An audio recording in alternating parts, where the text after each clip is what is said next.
Assalamualaikum semuanya, kembali lagi bersama Wong Anime. Dulu pas tayang season 1 dan season 2 Tensura, Wong Anime sudah membuat kurang lebih 2 video mengenai Labirin Tempest. Yang pertama tentu saja adalah penjelasan mengenai 10 dungeon Marvel atau dikenal sebagai 10 penguasa Labirin Tempest.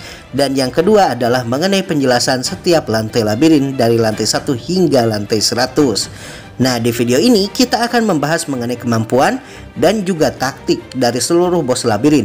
Tidak hanya yang 10, tapi juga bos-bos lainnya di tempat tersebut secara lebih mendetail. Kalian siap? Silahkan ditonton videonya. Labirin Tempest seperti yang kita tahu adalah sarana lahan fulus bagi Rimuru. Namun bukan cuma itu. Tempat ini juga adalah benteng terakhir dari Tempest apabila terjadi invasi atau penyerangan. Apabila terjadi penyerbuan ke ibu kota Rimuru, maka menggunakan kemampuan labirin, seluruh fasilitas juga sarana dan prasarana dari ibu kota Rimuru akan ditransfer ke lantai 101 di labirin. Karenanya sangat penting bahwa setiap rintangan dan bos di dalam labirin harus sangat kuat dan juga terlatih. Seperti yang kita tahu, Rimuru pada dasarnya memasang jebakan yang berbeda-beda di lantai-lantai labirin, tentunya untuk menghambat para petualang dan juga agresor. Namun elemen paling penting dari labirin ini tentu saja adalah para bos labirin yang pada dasarnya Rimuru pasang hampir di setiap 10 lantai labirin. Nah, berikut ini adalah kekuatan, kemampuan, dan juga taktik pertempuran dari para bos labirin Tempest yang kurang lebih ditempatkan oleh Rimuru untuk menghadang para petualang dan agresor. Bos lantai 10, Black Spider. Black Spider adalah salah satu monster pertama yang pernah Rimuru temui di dalam gua tempat dirinya lahir sebagai slime dan juga tempat Veldora disegel. Monster ini sendiri adalah monster dengan ranking kelas bencana B. Menurut Mayor Mal, di light novel Tensura volume 10, 5 petualang pertama yang berhasil mengalahkan monster ini untuk yang pertama kalinya akan dihadiahi dengan 3 keping emas. Black Spider ini memiliki 2 kemampuan utama, yaitu Sticky Thread, benang lengket yang akan menahan pergerakan musuh dan mangsanya, dan juga Steel Thread, benang sekuat baja yang digunakan untuk bertahan melawan musuh dan juga membuat sarang. Selain itu, sama seperti laba-laba pada umumnya, Black Spider pada dasarnya bertarung menggunakan taringnya yang dia gunakan untuk mencabik-cabik musuh. Bos lantai 20, Evil Centipede. Bos selanjutnya yang ditempatkan di lantai 20 oleh Rimuru adalah monster kelabang raksasa. Salah satu monster pertama yang juga Rimuru hadapi di gua tempat Veldora disegel. Evil Centipede ini adalah monster dengan kelas bencana B+. Jadi bisa dibilang setingkat di atas Black Spider. Menurut Mayor Mile, di light novel volume 10 Tensura, 5 orang pertama yang berhasil mengalahkan Evil Centipede ini akan mendapatkan 5 keping emas. Kemampuan utama dari Evil Centipede yang paling berbahaya adalah Paralysis Breath atau nafas pelumpuh. Gas ini akan membuat petualang ataupun agresor tumbang seketika. Bos lantai 30, Overlord dan Party. Bos di lantai selanjutnya tentu saja adalah Overlord yang diketahui merupakan monster dengan kelas bencana B+. Overlord ini berbeda dengan ogre berakal seperti Benimaru, Shion, Hakuro, dan lain-lain yang pada dasarnya merupakan ogre yang memiliki kemampuan untuk berpikir secara sehat. Overlord ini pada dasarnya adalah monster buas yang bertarung dan bertahan hidup menggunakan instingnya. Nah, yang membedakan antara Overlord dengan bos sebelumnya seperti misalnya Black Spider dan juga Evil Centipede adalah Overlord memiliki bawahan yang membantunya di dalam pertempuran, dan karenanya Overlord ini akan menjadi musuh pertama yang dihadapi oleh para petualang di mana monster ini bertarung dalam tim. Dan tidak hanya itu, bertarung dengan melakukan koordinasi. Karenanya bertarung secara solo atau sendirian melawan monster ini sangatlah sulit. Sama seperti para monster lainnya, 5 orang pertama yang bisa mengalahkan monster ini akan mendapatkan kurang lebih 10 keping emas. Selain hadiah ini, para ogre juga bisa memberikan drop item berupa senjata dan juga armor yang mereka pakai. Perlengkapan ini pada dasarnya adalah perlengkapan yang terbuat dari magic steel yang telah dicampur dengan sisi Charybdis yang diketahui memiliki kemampuan interferensi sihir atau mengganggu serangan sihir. Senjata mereka ini akan sangat berguna melawan semburan racun dari Tempest Serpent yang diketahui mampu melelehkan baju zirah para petualang. Bos lantai 40, Tempest Serpent. Oke, hingga lantai 39 Rimuru mengatakan bahwa lantai tersebut adalah lantai beta test atau lantai percobaan, dikarenakan tantangan berat akan dihadapi oleh para petualang di lantai selanjutnya. Rimuru mendapatkan kesimpulan ini setelah dirinya menggunakan 5 atau 6 bawahan Shion, yaitu para Yomigaeri, dan mereka terus melenggang maju hingga pada akhirnya mereka berhasil dikalahkan di lantai 40. Nah, monster yang berhasil mengalahkan para Yomigaeri ini adalah Tempest Serpent. Menurut Light Novel Tensura volume 13, Tempest Serpent ini merupakan monster ular dengan sisi kuat di mana serangan sihir dan serangan fisik hampir tidak mempan melawan monster ini. Tidak hanya itu, monster ini sendiri telah direkayasa secara genetik oleh Rimuru, di mana Rimuru menempatkan pembesaran Tempest Serpent di dalam growth capsule atau kapsul pertumbuhan yang merupakan produk Tempest hasil pengembangan dari Vesta dan juga Kaijin. Karenanya monster yang dalam kondisi normal merupakan monster kelas B+, sekarang menjadi jauh lebih ganas dan lebih kuat dan kurang lebih setara monster kelas A-. Sehingga bisa dikatakan Tempest Serpent beberapa kali lipat jauh lebih kuat dari Tempest Serpent biasa. Pada volume 13 disebutkan bahwa tidak hanya serangan Poison Breath-nya bisa melelehkan baju Zira. Apabila para petualang tidak waspada dalam menghadapi Tempest Serpent ini, maka bisa dipastikan kalau mereka akan disapu habis hanya oleh ular ini sendirian, dikarenakan Poison Breath atau semburan racunnya bahkan bisa mencapai jarak 7 meter. Ditambah dengan sisi kuat yang membuatnya memiliki ketahanan tinggi atas serangan fisik dan sihir, maka petualang mesti mempertimbangkan untuk tidak menjual set armor dan senjata yang mereka dapatkan dari Ogre Lord supaya mereka bisa mengalahkan monster yang satu ini. Masih dari Light Novel volume 13 Tensura, disebutkan bahwa dalam kondisi perang seperti yang terjadi ketika invasi Kekaisaran Timur ke dalam labirin Tempest, Rimuru akan memakaikan gelang kebangkitan Ramirez pada Tempest Serpent yang telah diperkuat ini, dan lalu melepaskan sekitar 10 Tempest Serpent sekaligus, dengan masing-masing ular akan melakukan respons setiap 3 jam sekali. Rimuru lalu akan menempatkan ular ini di lantai labirin yang diketahui memiliki lorong sempit dan pada dasarnya meneror siapapun yang lancang menginvasi dan melakukan agresi terhadap Tempest. Tidak hanya itu, dalam kondisi perang pula, Rimuru juga tidak akan mengaktifkan safe room atau ruangan aman ketika dia melepaskan Tempest Serpent ini, sehingga para tentara yang menginvasi Tempest akan merasa kalau mereka berada di neraka dikarenakan Tempest Serpent ini akan terus-terusan meneror mereka tanpa mereka bisa beristirahat. Lantai 49 Slime Raksasa. Wong Anime agak ragu nih mengatakan kalau para slime di lantai 49 ini sebagai bos. Namun dikarenakan ruangan ini jauh lebih mematikan dari ruangan bos lantai 40 yang kita ketahui merupakan lantai di mana Tempest Serpent berada, maka Wong Anime merasa kalau lantai ini mesti dibawa ke perbincangan. Lantai ini pada dasarnya adalah lantai semi bos sebelum pada akhirnya para petualang akan mencapai lantai 50. Lantai selanjutnya di mana bos yang kita tahu memiliki kepala kuda dan kepala sapi berada. Pada lantai 49 ini, Rimuru menempatkan slime hampir di setiap sudut ruangan. Slime sendiri sebenarnya tidak berbahaya dalam jumlah kecil, namun dalam jumlah besar, slime sangatlah merepotkan. Kita pada dasarnya bisa melihat bagaimana lantai slime ini bekerja dengan melihat Light Novel Tensura volume 13. Bagaimana para tentara Kekaisaran Timur yang terjebak di lantai ini merasa diteror luar biasa. Slime ini tidak hanya ada di sudut-sudut ruangan, namun juga berjatuhan dari langit-langit dan bahkan menempati danau yang bagi orang awam tentu saja dianggap sebagai air biasa. Dan tahu-tahu senjata juga armor yang dipakai oleh para tentara dan petualang tiba-tiba meleleh dan menghilang, ditelan oleh para slime tersebut. Dalam kondisi ekstrim, para slime tersebut juga akan menelan dan mencerna tangan dan kaki siapapun yang menyentuh mereka. Tidak hanya itu, mereka juga sangat lihat. Serangan fisik setengah-setengah tidak akan mampu menghabisi mereka. Begitu pula serangan sihir. Hal lain yang merepotkan dari lantai ini adalah para slime ini akan berkembang biak dan membelah diri dengan sangat cepat, sehingga siapapun yang menghadapi para slime ini mesti menyesuaikan timing mereka untuk membunuh para slime dan timing perkembangbiakan para slime tersebut. Hal ini tentu saja membuat lantai ini merupakan salah satu lantai paling merepotkan di dalam labirin Tempest. Namun meskipun begitu, para petualang tidak perlu mengalahkan para monster slime ini selama mereka mengetahui jalan untuk ke lantai selanjutnya. Bos lantai 50 Gozu dan Mezu. Bos lantai selanjutnya dari labirin Tempest yang akan dihadapi pasca para petualang menghadapi para slime di lantai 49 tentu saja adalah Gozu dan Mezu. Gozu dan Mezu ini adalah makhluk ras Bovoid dan Equinox yang dikenal sebagai iblis kepala sapi dan kepala kuda yang kita tahu merupakan ras petarung yang meneror hutan Jura lumayan lama. Mereka begitu pongah di hadapan Rimuru hingga kemudian mereka melihat kemampuan dan aura menyeramkan Shion setelah mereka meremehkan Rimuru, dan ini membuat mereka pada akhirnya gemetaran di depan Rimuru dan para eksekutifnya. Mereka berdua ini pada dasarnya adalah monster dengan kelas bencana A.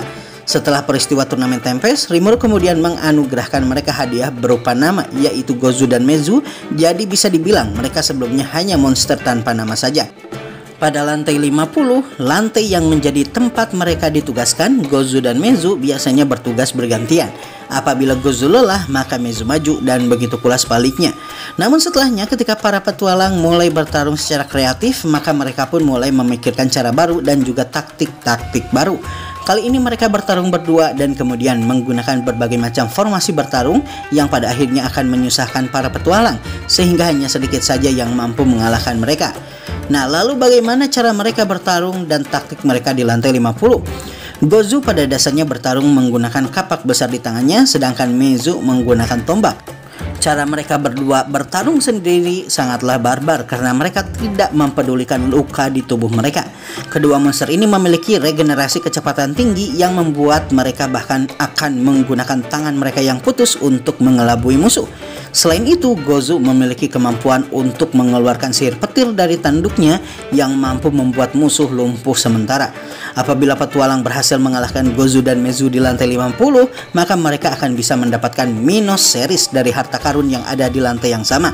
Harta karun ini pada dasarnya adalah senjata-senjata berelemen holy yang akan berguna untuk dipakai di lantai para undead di lantai 61 hingga 70 dan dikenal dengan sebutan seri Minos, diambil dari Minotaur yang kita tahu merupakan makhluk mitologi Yunani. Biasanya drop item ini akan muncul secara acak, entah itu seri armor Minos ataupun kapak dan juga tombak yang memiliki elemen suci. Bos lantai 60, Ghadra dan Demon Colossus. Demon Colossus pada dasarnya adalah golem buatan yang Rimuru ciptakan berdasarkan elemental Colossus yang dimiliki oleh Ramirez ketika dirinya pertama kali bertemu dengan gadis peri satu ini. Karenanya Rimuru lalu menjadikan makhluk ini bos di lantai 70. Namun setelah Hinata berhasil menghancurkan elemental Colossus ini menggunakan sihir disintegration, Kaijin lalu memodifikasi dan memperbaiki kembali golem yang satu ini. Setelah Adalman diketahui menjadi jauh lebih kuat lagi berkat upgrade yang Rimuru berikan kepadanya, maka posisi pun ditukar. Adalman pindah menjadi bos lantai 70 sementara Demon Colossus kemudian pindah ke lantai 60. Setelah Ghadra berkhianat dan membelot ke Tempest, Ghadra lalu ditugaskan untuk menjadi pilot dari Demon Colossus dan bersama dengan Demon Colossus menjadi bos di lantai 60. Demon Colossus ini sendiri dibuat dari Magisteel di hampir seluruh tubuhnya dan mampu mengeluarkan serangan-serangan bertipe futuristik seperti yang dikeluarkan oleh robot. Demon Colossus ini memiliki atribut Magic Jamming atau interferensi sihir, atribut yang sama dengan Charybdis. Golem satu ini juga dilengkapi dengan fungsi self-destruct atau penghancuran diri sendiri dan dilengkapi dengan sinar laser berbahan bakar Magicue, mampu mengeluarkan petir ungu dan mampu mengeluarkan Demonic Buster atau meriam sihir. Digabungkan dengan kecerdasan dan kreativitas Ghadra dan juga reinkarnasi dirinya menjadi Metallic Demon, maka secara otomatis golem ini tak terkalahkan. Pada dasarnya, Demon Colossus memiliki kelas bencana spesial A dan digabungkan dengan Ghadra yang memiliki kelas bencana di atas kelas S, maka lantai ini akan menghambat siapapun yang bisa mencapai lantai ini. Bos lantai 70, Adalman, Albert, dan Wenti. Setelah para petualang menjelajahi lantai 61 hingga 69 yang pada dasarnya terdiri atas para undead, zombie, dan necromancer, maka para petualang akan mencapai lantai 70 di mana bos alias raja para undead berada. Dalam pertempuran ini mereka akan mesti menghadapi 3 musuh sekaligus, yaitu Sang Gehenna Lord penguasa neraka Adalman, pengawalnya Sang Paladin of the Dead Albert, dan peliharaannya dari Raja Undead yaitu Sang Naga Zombie Wenti. Di lantai 70 ini pada dasarnya mereka bertarung seperti party di game-game RPG. Adalman yang spesialis sihir berada di belakang. Dia tidak hanya akan mengeluarkan sihir-sihir bertipe penyerangan, namun juga akan mengeluarkan sihir bertipe support untuk menyokong Naga Zombie Wenti dan juga Albert di garis depan. Di sisi lain, Naga Zombie berperan sebagai tank dan berfungsi mengobrak-ngabrik formasi musuh. Ketahanannya berasal dari unik skillnya Immortality yang membuat serangan fisik tidak akan mempan padanya, sehingga senjata dengan elemen holy atau senjata yang memiliki atribut serangan spiritual mesti dimiliki para petualang. Inilah kenapa Minos Series drop item dari pertarungan melawan Gozu dan Mezu penting untuk dimiliki. Tidak hanya itu, naga zombie Wenti juga mampu mengeluarkan miasma beracun. Miasma ini tentu saja cukup merepotkan. Di sisi lain, Albert yang juga memiliki immortality akan membantai satu persatu siapapun yang fokusnya teralihkan akibat naga zombie. Albert juga dipersenjatai dengan senjata kutukan dan armor kelas mythical dengan kemampuan pedang setara Hakuro, sehingga mengalahkannya akanlah sangat menyusahkan. Di sisi lain, Adalman selain mampu mengeluarkan berbagai macam sihir ofensif dan sihir support, namun kemampuannya yang paling mematikan tentu saja adalah Holy Demonic Inversion. Kemampuan untuk mengubah dirinya dan para bawahannya menjadi elemen suci atau elemen monster sesuka hatinya. Hal ini tentu saja membuat Adalman, Albert, dan juga Wenti kebal terhadap sihir suci ketika Adalman mengubah atribut mereka yang asalnya atribut kegelapan menjadi atribut cahaya. Tidak hanya itu, Ultimate Gift Book of Necronomicon miliknya membuatnya mampu mengakses berbagai macam sihir-sihir yang tidak diketahui halayak ramai dan menggunakannya kepada siapapun yang menaiki lantai 70 ini. Dalam keadaan perang, strategi yang sangat tidak manusiawi akan diterapkan untuk menghambat musuh seperti yang terjadi ketika pertempuran melawan Kekaisaran Timur. Berkat miasma beracun yang dikeluarkan oleh sang naga zombie Wenti, tidak masalah berapapun jumlah musuh, maka apabila mereka terbunuh, mereka secara otomatis akan menjadi walker atau necromancer sesuai dengan tingkat kekuatan mereka. Dengan kata lain, yang terbunuh ketika melawan Adalman, Wenti, dan juga Albert akan menjadi undead dan pada akhirnya bertarung di pihak Adalman melawan bekas kawan-kawan mereka sendiri. Pada dasarnya, dalam mode tempur penuh ini, Adalman juga akan membawa seluruh anak buahnya para undead dan para necromancer di lantai bawah ke lantai ini, sehingga jumlah mereka akan mencapai puluhan ribu ketika berusaha menahan invasi skala penuh. Seperti yang diperlihatkan ketika serangan Kekaisaran Timur terjadi, Adalman sampai membawa hingga 40.000 pasukan zombie ke lantai 70 melawan 70.000 pasukan Kekaisaran Timur di volume 13. Dalam pertempuran ini, Adalman sangat diuntungkan dikarenakan Holy Demonic Inversion-nya membuat sihir suci tidak mempan padanya, dan hanya masalah waktu saja hingga seluruh tentara yang mereka bertiga hadapi berubah menjadi zombie dikarenakan tidak ada yang mampu menghadapi mereka tanpa senjata tipe spiritual ataupun sihir suci yang hanya diketahui oleh beberapa orang saja. Bos lantai 79 Apito. Apito adalah sang ratu serangga dan merupakan bos yang mesti dihadapi oleh para petualang sebelum mereka menghadapi sang kaisar serangga Zegion di lantai 80. Apito pada dasarnya tidak bertarung sendiri. Dia memimpin para monster tawon tentara yang terus dia lepaskan hingga hampir dari lantai 71 sampai 79 dipenuhi oleh para serangga-serangga yang diketahui merupakan monster serangga mematikan yang bahkan membuat Ramirez ketakutan ketika Rimuru memperlihatkan Apito untuk pertama kali. Nah, mengenai monster tawon tentara yang Apito pimpin ini, mereka pada dasarnya memiliki skill bernama Ultra Intuition yang membuat mereka mampu mendeteksi siapapun yang bersembunyi dan kecepatan setara kecepatan suara yang mampu membuat mereka menghabisi penantang dengan mudah. Berkat kemampuan Silent Killer alias membunuh senyap yang mereka punya, mereka mampu menjatuhkan kepala dari para penantang bahkan tanpa disadari oleh orang yang menaiki lantai ini. Akan sangat menyusahkan untuk melawan para monster tawon tentara ini jika petualang tidak memiliki kemampuan thought acceleration alias percepatan pikiran dan reaksi kecepatan super. Masing-masing dari tawon tentara yang Apito pimpin memiliki kelas bencana A dan jumlah mereka kurang lebih ada 1000 ekor. Selain itu, setelah Hinata mengajari Apito berbagai macam teknik dan kemampuan bertarung, Apito menjadi jauh lebih taktis dan mampu mengimbangi orang yang lebih berpengalaman daripada dirinya. Setelahnya, berkah gift atau hadiah dari evolusi Zegion yang menjadi Raja Iblis sejati, maka Apito sekarang ini menjadi jauh lebih kuat lagi. Sekarang dia memperoleh unique skill Queen Worship di mana dirinya mampu melahirkan 9 majin serangga kelas atas dari bangkai anak-anaknya dan jiwa-jiwa mereka. Majeng ini jauh lebih kuat dari tawon tentara biasa, dengan kata lain performa mereka berada di atas kelas A. Salah satu kemampuan lainnya dari Apito tentu saja adalah kemampuan bawaan ras insektar miliknya, di mana dia memiliki tubuh exoskeleton kuat yang tidak bisa ditembus dan memiliki ketahanan setara logam adamantium juga sangat beracun bernama Osiris Rapier yang mampu membunuh seketika.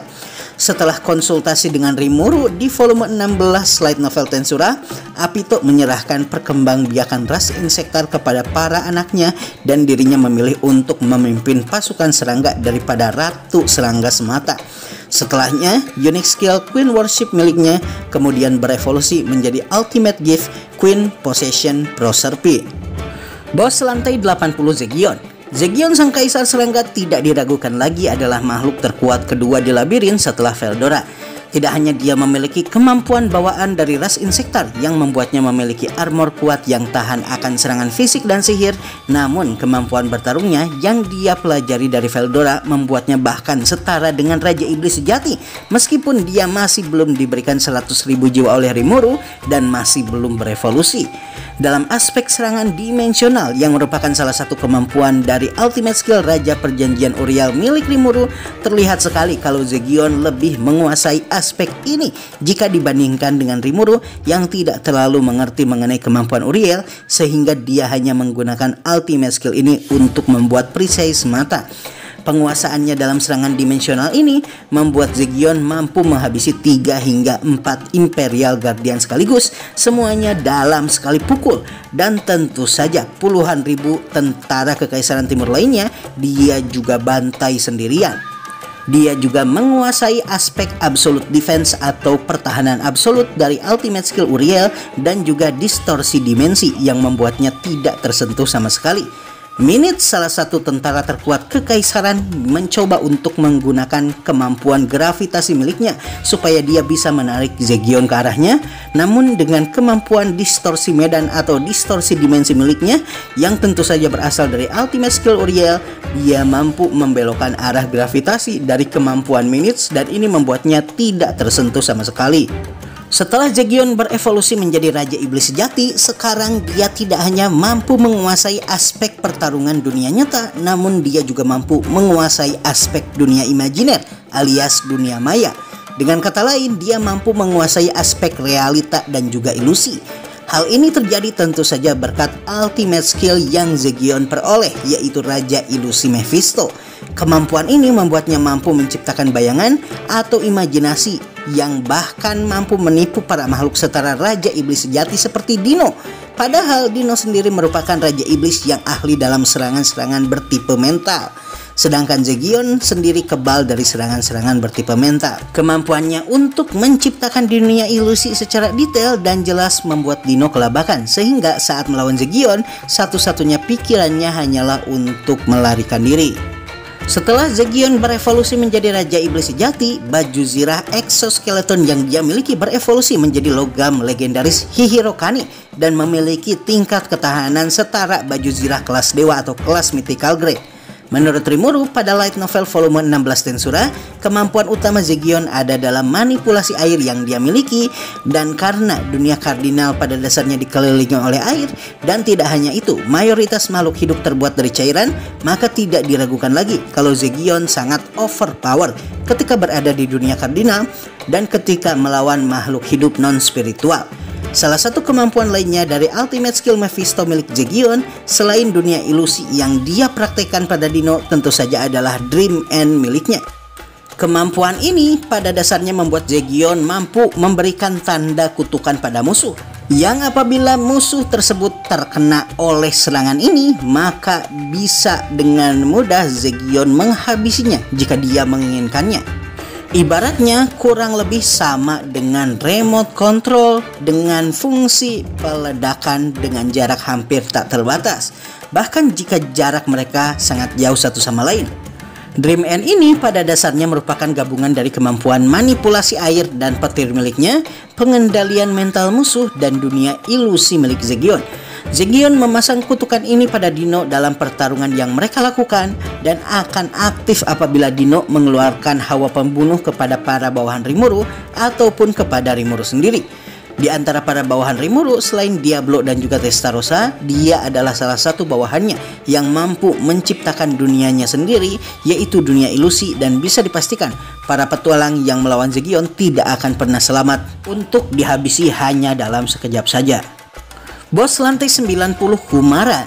Kumara adalah penghuni dan bos dari lantai 90. Awalnya, Rimuru menempatkannya di lantai 90 dikarenakan dia masih sangat muda dan masih kecil. Namun kemudian dia menjadi sangat kuat setelah Rimuru menamainya dan ke seluruh ekornya. Dan menjadi jauh lebih kuat lagi setelah dia berevolusi menjadi Raja Iblis Sejati. Awalnya pada saat Kumara masih menjadi peliharaan Clayman, dia hanya bisa mengeluarkan 2 ekor dari 8 monster yang bisa dia panggil. 2 monster tersebut adalah kera cerdas Byakuren dan kelinci bulan Get. Monster kera memiliki kemampuan sihir angin dan badai, sedangkan kelinci bulan memiliki kemampuan untuk memanipulasi gravitasi. Setelah pelatihannya bersama dengan Hinata, kemampuan bertarungnya meningkat secara drastis dan kali ini dia bisa memanggil 8 sisanya.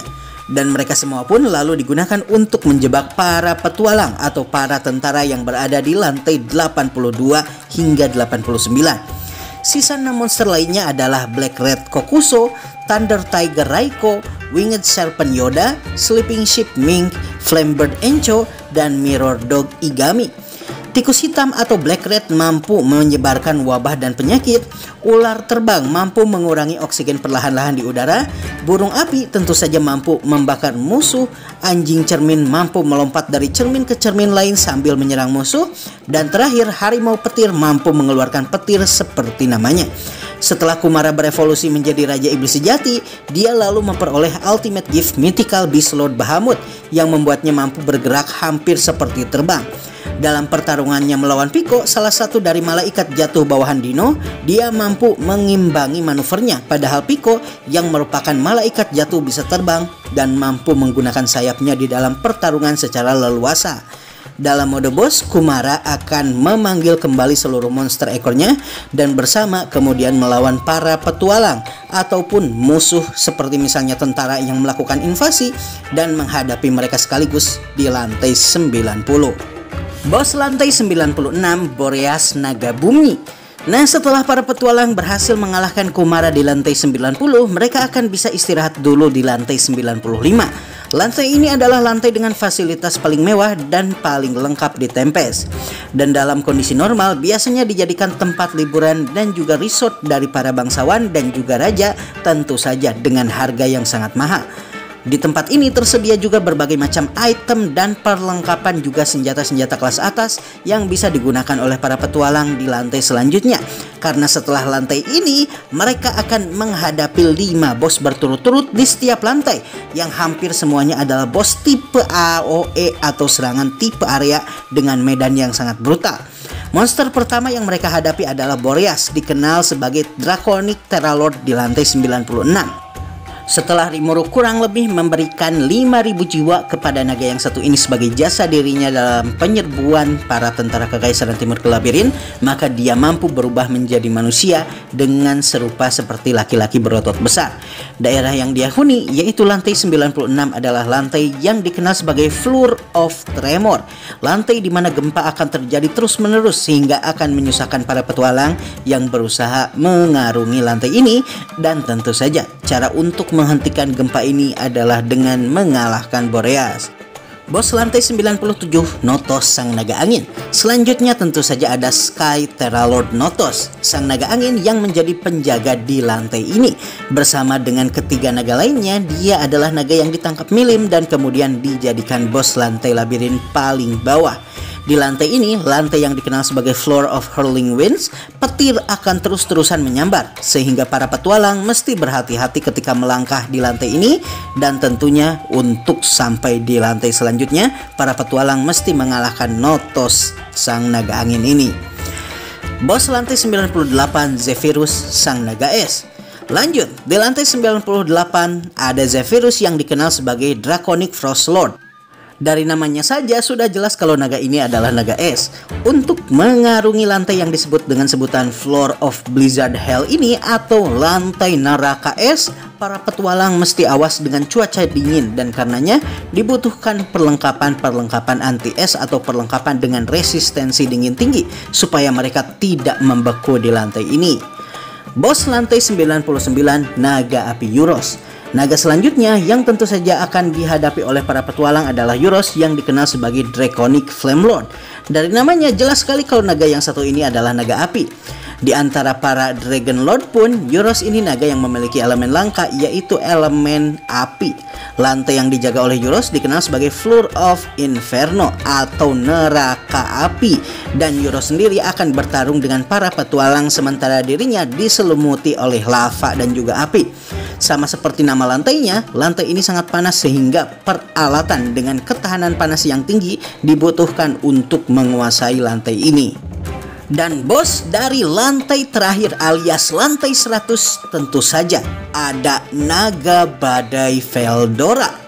Pada mulanya Rimuru memberikan hadiah ratusan keping emas sebagai pancingan untuk siapapun yang bisa menaklukkan lantai 100, dan tentu saja tidak ada yang tahu kalau ternyata yang menjadi bos di lantai 100 ini adalah sang naga badai legendaris sendiri, Veldora Tempest. Sejauh ini hanya ada satu orang yang bisa mencapai lantai 100, yaitu Sakaguchi Hinata, dan pertarungan antara Hinata dan Veldora sendiri pun lumayan sengit meskipun Veldora kelihatan bermain-main dan pada akhirnya Veldora berhasil menang. Sejauh ini Veldora tidak pernah merubah wujudnya ke dalam wujud manusia ketika menjadi bos di lantai ini melawan Hinata dan terus berada dalam wujud naganya. Kemungkinannya hal ini dia lakukan supaya atmosfer bos terakhir bisa terjaga di lantai tersebut. Nah, bagaimana dengan taktik Veldora di pertempuran? Mengingat Veldora terus mempertahankan rupanya dalam wujud ini, maka dia kemungkinan tidak akan mengeluarkan gaya bertarung yang dia pelajari dari manga dan game, seperti misalnya Kamehameha, Shoryuken, dan Tatsumaki Senpukyak. Namun dia akan menggunakan kemampuan naga badai miliknya yang merupakan kemampuan bawaannya sebagai naga sejati.